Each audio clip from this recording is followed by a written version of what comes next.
Hi everyone in Algebra 2B. Today we are going to be going over your questions on lesson 102A. We're going to be doing numbers 1, 2, 3, 6, 11, and 14. I know some of you asked for some of the other questions, which I have replied to your comments, and if you watch the lesson 102 video, there are some problems that are done in there, so please make sure you completely watch that video. And just a reminder to everyone that we do have a test coming up. Our test is going to be on Tuesday and Thursday next week. Please go to RenWeb and check how that is going to work. All right, so the first one we're going to do is number 1. So it says Sarah had a 40-mile head start and was driving north at 46 miles per hour when James and Renee began their pursuit at 50 miles per hour. How much farther did Sarah go before James and Renee caught up? So for number 1, we are going to have this diagram where Sarah is going to start off 40 miles in front, so here, and then Sarah's going to run here, and then we're going to have James and Renee on the bottom. So this is the distance of JR, and this would be the distance of Sarah. So we have the distance of Sarah plus 40 is equal to the distance of JR. So JR is going to stand for James and Renee, and then DS is standing for Sarah.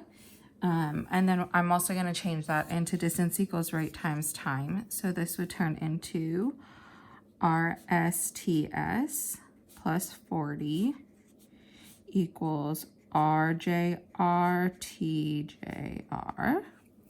It actually gives us the rates of both. So the rate of Sarah is equal to 46 miles per hour, and the rate of JR is going to be equal to 50 miles per hour. And it doesn't talk about the time, but they're actually going to be starting at the same time. So the time of Sarah is going to equal the time of JR. So now I'm going to plug into my problem. So I have RS is equal to 46. 46. TS is going to be equal to TJR plus 40. RJR is equal to 50, and I'm going to leave TJR the same. So I'm going to move this to the other side by subtracting 46 TJR. And that will leave me with 40 is equal to 50 minus 46 is 4. TJR. So then when I divide both sides by 4, you're going to have TJR is equal to 10. But we're not looking for the time of JR. We're actually looking for the distance of Sarah. So the distance of Sarah is equal to the rate of Sarah times time of Sarah. Well, the rate of Sarah is equal to 46. The time of Sarah is equal to the time of James and Renee, so that would be 46 times 10. So her distance is going to be equal to 460 miles.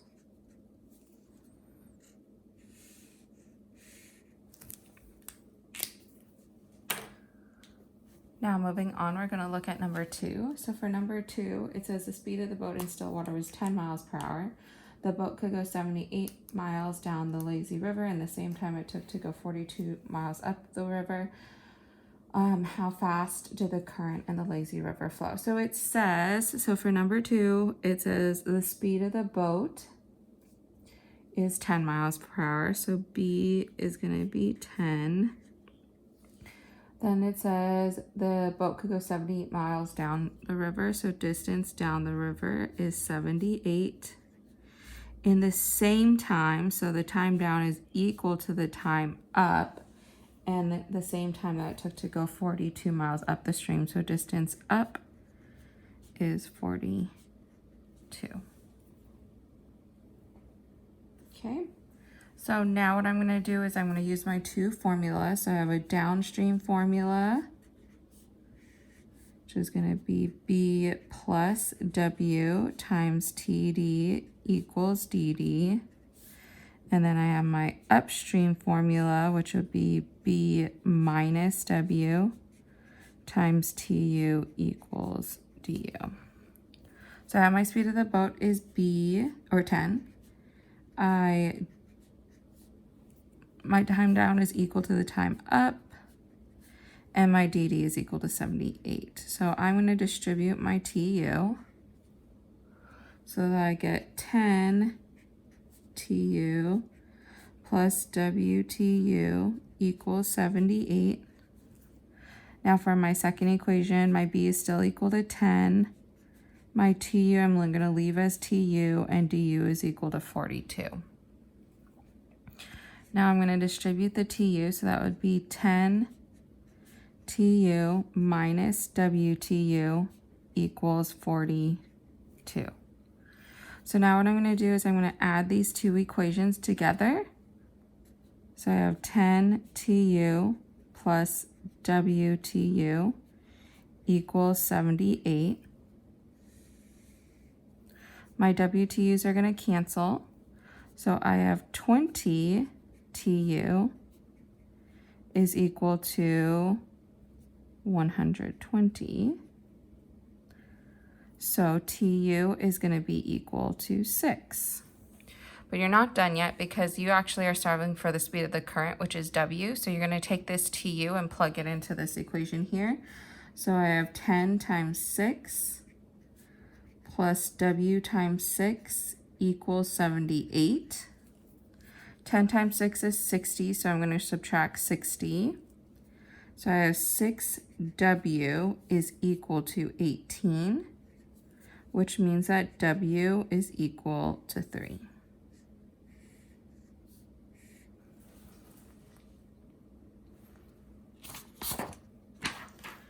Now moving on to number 3, we're going to use these formulas here from lesson 96 to help us complete that problem.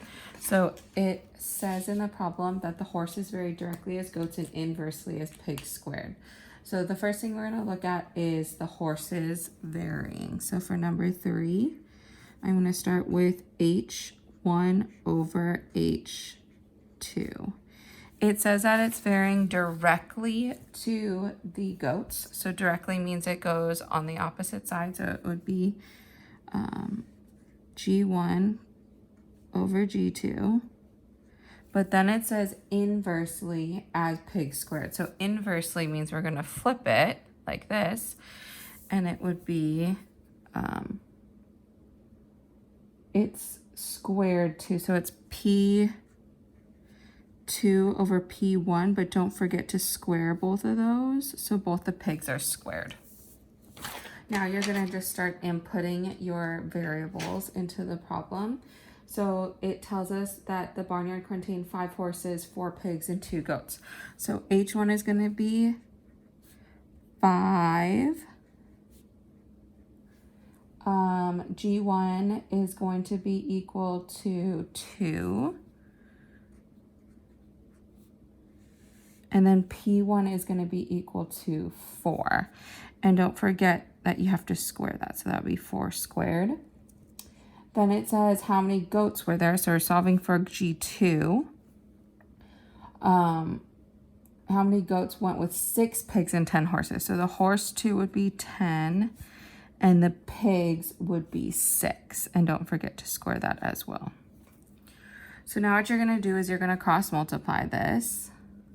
So you're going to have 5 times 16 times x, because 4 squared is 16, equals 10 times 2 times 36 because of the 6 squared. I'm going to evaluate that. So 5 times 16 is 80. So that would be 80. X is equal to 10 times 2 times 36, which gives us 720. Then you take that 720 and then you divide that by 80, and you get X is equal to 9, and the 9 represents our number of goats.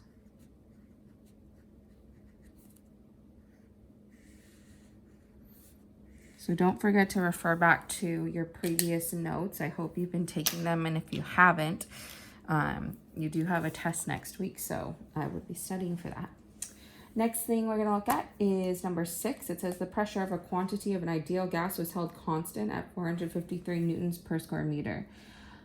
The original temperature was 530 degrees Celsius and the original volume 450. If the temperature was increased to 743 degrees Celsius, what was the final volume? Remember to add 273 to convert Celsius to Kelvin. So for number 6, the first thing that I'm going to do is actually to convert my temperatures.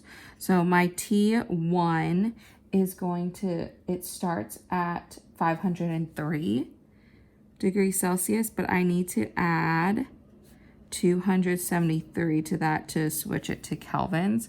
So 503 plus 273 is equal to 776. That would be kelvins. And then my T2 was starting at 743, and we have to add 273 to that. So 743 plus 273 equals 1016.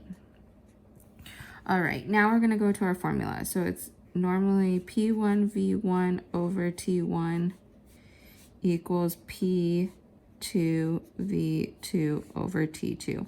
But in the first statement, it says that the pressure is held constant. So that means we actually don't need the pressure in both of these equations. It tells us that the original volume was 450. And we know that our original temperature is going to be 776.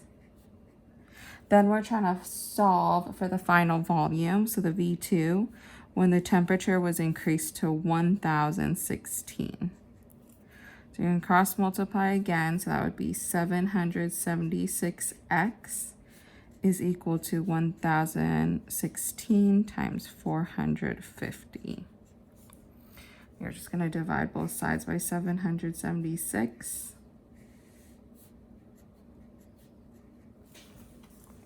So I have 1016 and then times that by 450. I'm dividing that by 776. It does give me a decimal number, so x is going to be equal to 589.18.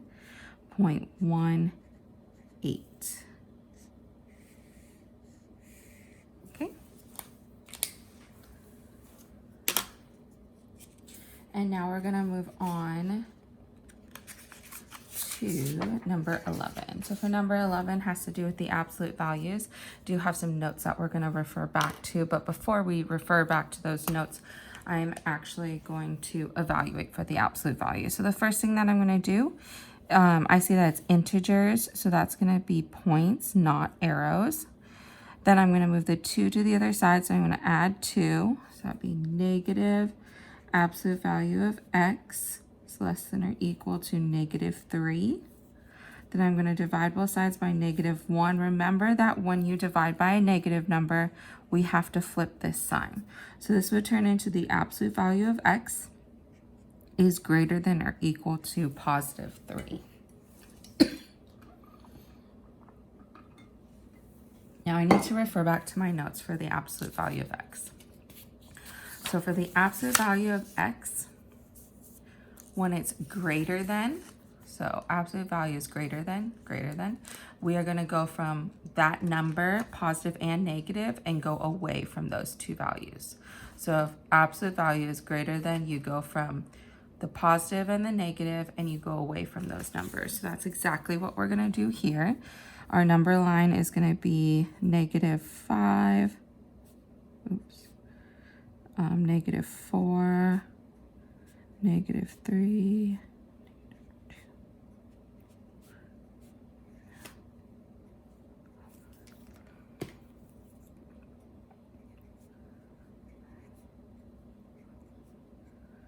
so here's my number line. It says greater than or equal to, so I'm going to put it on 3 and -3. So remember, when it's the absolute value, you have to do both the positive and the negative of that number. So I'm going to fill in dots on 3 and -3. And then again, referring back to my notes, I'm going to go away from both of those points, which means that I'm going to go 4, 5, and then -4, -5, and then everything beyond that. And again, it's integers, so we're doing dots, not an arrow. So that was referring back to our notes from lesson 99. The last question that was asked was number 14. So for this one is a unique problem because if you see the y squared is positive and negative in the bottom equation, so I'm actually just going to add the equations together, giving us 4x squared is equal to 16. Then I'm going to divide both sides by 4 to give us x squared is equal to 4. When I take the square root of both sides, don't forget that you get plus or minus that value, and the square root of 4 is 2. So we have x is equal to positive 2, and then we have x is equal to negative 2, and we need to solve for y for each of those. So I'm going to take that and plug it into my equation. So I have 2 squared plus y squared equals 12. 2 squared is 4, so I'm going to bring the 4 to the other side. So I have y squared is equal to 8, and when I take the square root of that, y is going to be equal to plus or minus, the square root of 8 simplifies to 2 root 2. So my first ordered pair, my x is equal to 2, then my y is equal to plus or minus 2 root 2. So my first answer. My second answer, I need to solve for what y is equal to when x is equal to negative 2. So I'm going to do negative 2 squared plus y squared equals 12. Negative 2 squared is 4, so I'm going to subtract 4. So I have y squared is equal to 8. Then I'm going to take the square root of both sides, and again, I get plus or minus 2 root 2. So my answer is going to be x is equal to negative 2, and y will be equal to plus or minus 2 root 2.